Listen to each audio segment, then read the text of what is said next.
चला तर फ्रेंड्स, उन्हाळा सुरू झालेला आहे आणि रोजच काही ना काही थंड प्यायची इच्छा होते। तर आज आपण मस्त अशी कोल्ड कॉफी बनवणार आहोत, ती पण घरच्या घरी आणि अगदी कमी साहित्यामध्ये। आता यातलं काही साहित्य तुमच्याकडे अवेलेबल असेल तर तुम्ही वापरा, नसेल तर ऑप्शनल आहे। तर बघा, या ठिकाणी मी साहित्य काढलेलं आहे। तर त्यासाठी या ठिकाणी मी 2 सॅशे घेतलेले आहेत ब्रूचे कॉफीचे, त्याचबरोबर 2 चमचे बॉर्नविटा घेतलेला आहे, दूध घेतलेला आहे 1.5 ग्लास आणि चॉकलेट घेतलेला आहे, त्याचबरोबर व्हॅनिला आईस्क्रीम माझ्याकडे होतं म्हणून मी याचा यूज करते। असंही ते मला खूप आवडतं म्हणून।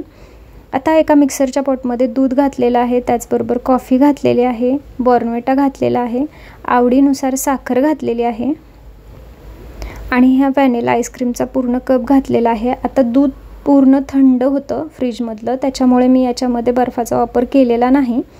तुम्हाला हवा असेल तर तुम्ही बर्फाचा वापर करू शकता।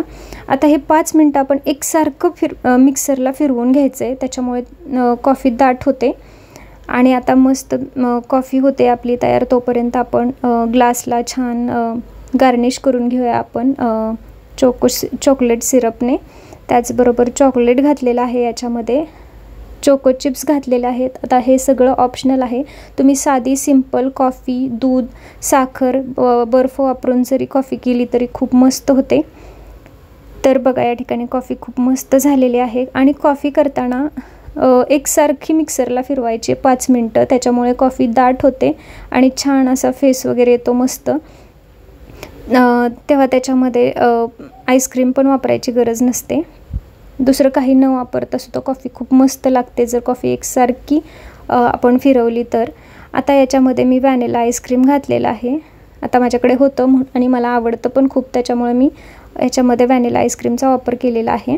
आता चॉकलेट सिरप घातलेला आहे, त्याचबरोबर चोको चिप्स घातलेला आहे आणि कॉफी खरंच खूप मस्त झालेली आहे। तुम्ही पण एकदा नक्की माझी रेसिपी ट्राय करून बघा। रेसिपी आवडली असेल तर नक्की लाईक करा आणि सबस्क्राईब करा। Thank you for watching.